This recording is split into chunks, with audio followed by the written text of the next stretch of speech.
bahagia. Kami adalah mahasiswa Teknik Industri Universitas Sarjana Wiyata Tamasiswa Yogyakarta akan menjelaskan mengenai peralatan kerja bangku, teknik mengikir, dan menggergaji. Perkenalkan, nama saya Zulfia Melati Sukma yang akan menjelaskan tentang peralatan kerja bangku. Nah, sebelumnya kerja bangku itu apa sih? Kerja bangku adalah proses pengerjaan yang dilakukan oleh tangan manusia serta dilakukan di bangku kerja, seperti mengikir, menggergaji, mengetap, dan menyenai. Berikut adalah peralatan kerja bangku. Yang pertama, ada kikir yang memiliki fungsi untuk meratakan serta menghaluskan benda kerja. Kemudian ada ragum. Ragum digunakan untuk menjepit benda kerja.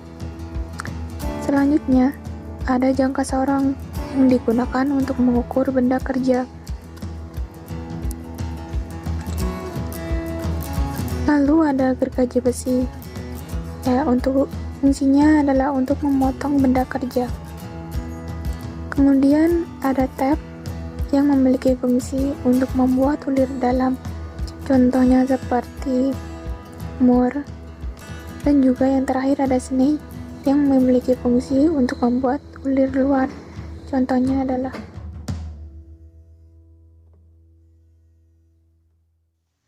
Baiklah, sebelumnya perkenalkan nama saya Ilham Nurifai dengan NIM 2018-012-055 dari kelas Praktikum Manufaktur E. Baiklah, pada kesempatan kali ini saya akan menjelaskan mengenai kelebihan dan kekurangan kerja bangku. Oke, lanjut simak penjelasan dari saya. Baiklah, yang pertama saya akan menjelaskan mengenai kelebihan dari kerja bangku. Kelebihan yang pertama yaitu hemat energi dalam melakukan pekerjaan bangku ini. Karena pekerjaan ini tidak memerlukan energi yang cukup besar atau tidak sama sekali dari sumber listrik, karena energi semuanya berasal dari manusia itu sendiri. Kemudian yang kedua yaitu dapat dilakukan di mana saja tanpa harus memikirkan sumber listrik atau infrastruktur listrik. Dan yang ketiga yaitu dapat menjangkau posisi yang sulit, karena fungsi utama dari kerja bangku ini adalah memudahkan pekerja dalam melakukan suatu pekerjaannya. Kemudian kelebihan yang terakhir atau yang keempat yaitu lebih ramah lingkungan, karena hampir semua pekerjaan kerja bangku ini dilakukan dengan tenaga manusia. Baiklah, lanjut untuk kelemahan dari kerja bangku. Kelemahan yang pertama yaitu waktu pengerjaannya lambat, karena proses pengerjaan dilakukan oleh manusia yang mungkin memerlukan waktu delay atau waktu istirahat dalam melakukan sebuah pekerjaan. Lanjut, kelemahan yang kedua yaitu kurang produktif, karena sumber pengerjaannya menggunakan tenaga manusia, jadi kurang produktif untuk produk yang dihasilkannya. Dan kelemahan atau kekurangan yang terakhir yaitu butuh sumber daya manusia yang terampil untuk menghasilkan produk yang bagus. Baiklah, itu saja yang saya dapat jelaskan mengenai kelebihan dan kekurangan dari kerja bangku. Jika teman-teman di sini memiliki tanggapan yang lain mengenai kelebihan dan kekurangan kerja bangku, mungkin teman-teman bisa menuliskannya di kolom komentar video ini. Salam dan bahagia dulur. Kembali lagi di video saya kali ini, Ricky Novan Pradana dengan nomor induk mahasiswa 2018-012-081. Saya berasal dari kelas B.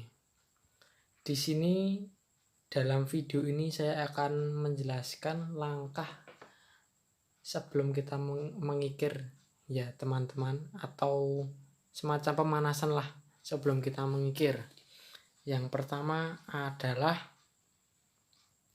memilih dan menyiapkan tempat kerja. Nah, ini untuk sarannya, pilihlah tempat kerja atau aturlah tempat kerja dengan ketinggian yang sesuai.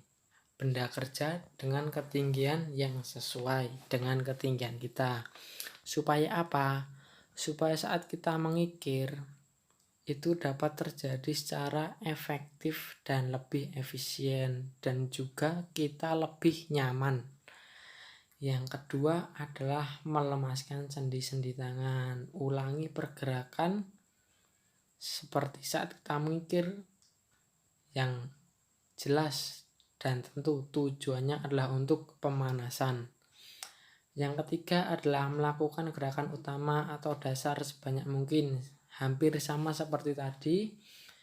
Kalau bisa badan dan posisi tegak tapi agak sedikit membungkuk. Gimana yang jelasin, ya kayak orang mikir gitulah.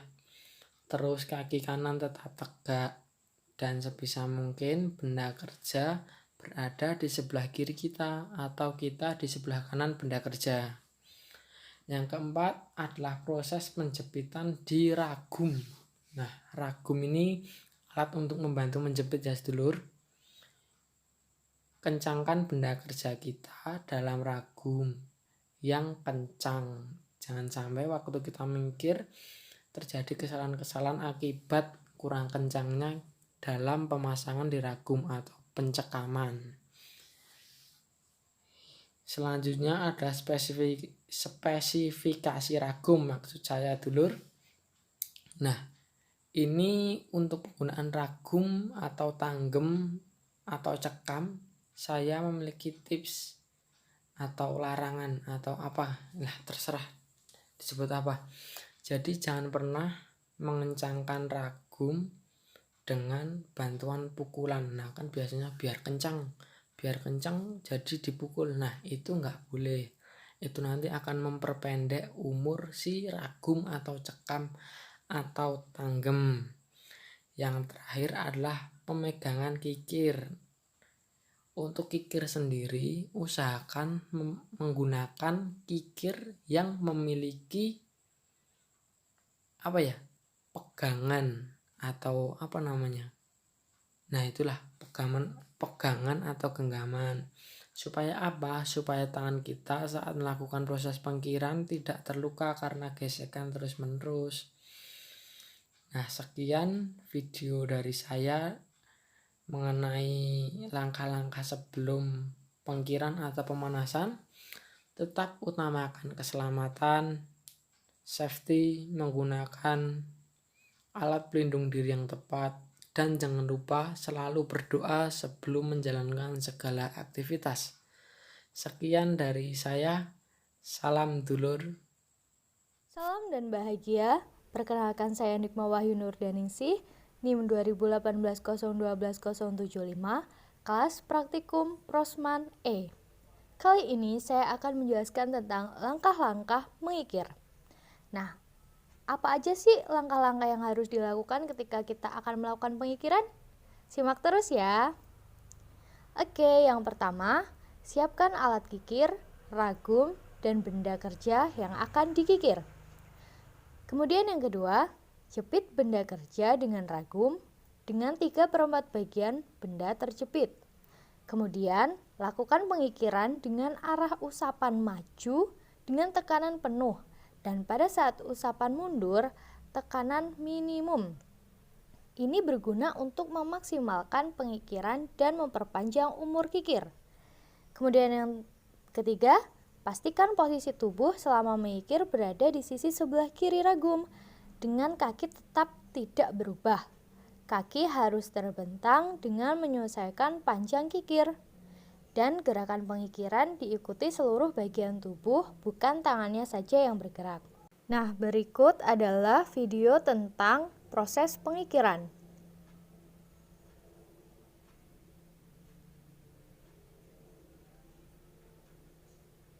Proses kikir ini biasa digunakan untuk menghaluskan permukaan benda kerja.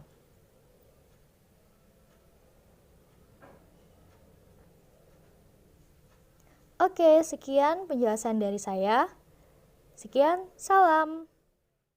Perkenalkan, nama saya Heru Prastio, NIM 2018-012-065.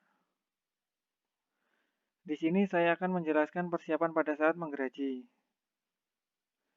Sebelumnya, apa itu menggereji? Menggereji adalah proses yang sederhana di mana ketika pisau bergerak melewati benda kerja, setiap gigi melakukan sayatan pada benda kerja. Menggereji ini merupakan salah satu yang terdapat pada kerja bangku. Sebelum melakukan menggereji, ada dua hal yang harus dipersiapkan, yaitu alat yang digunakan dan alat pelindung diri. Alat yang digunakan terdiri dari gergaji, benda kerja, ragum penjepit, jangka sorong, penggores, dan air coolant. Sedangkan alat pelindung diri yang digunakan yang pertama yaitu baju dan celana kerja, sepatu safety, sarung tangan safety, masker, dan terakhir kacamata safety. Ketemu lagi dengan saya Dedi Julian. Pada kesempatan kali ini kita akan membahas mengenai teknik dan langkah menggergaji. Langsung saja teman-teman. Mengenai langkah menggergaji, yang pertama membuat alur. Jadi tinggi mulut ragum atau catok sama seperti pada waktu mengikir. Nah, bagian yang digergaji harus sedekat mungkin dengan mulut ragum. Hal ini bertujuan agar saat digergaji benda kerja tidak goyang-goyang, karena yang paling kuat adalah posisi yang dekat dengan ragum. Yang kedua, awal penggergajian. Sebagai awal penggergajian, kedudukan gergaji menyudut plus minus kurang lebih 15 derajat. Selanjutnya, gergajilah bagian sisi terlebih dahulu, yang lambat laun sudutnya makin kecil. Kemudian yang ketiga, pemotongan benda kerja. Jadi potonglah benda kerja pada bagian yang dekat dengan mulut ragum. Jadi yang dekat dengan ragum adalah bagian yang dipotong atau digergaji.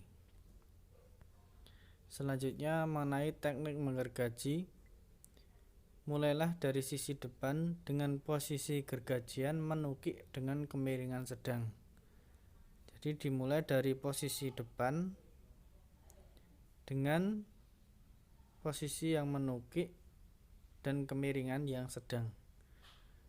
Tekanan diberikan saat gergaji didorong ke depan.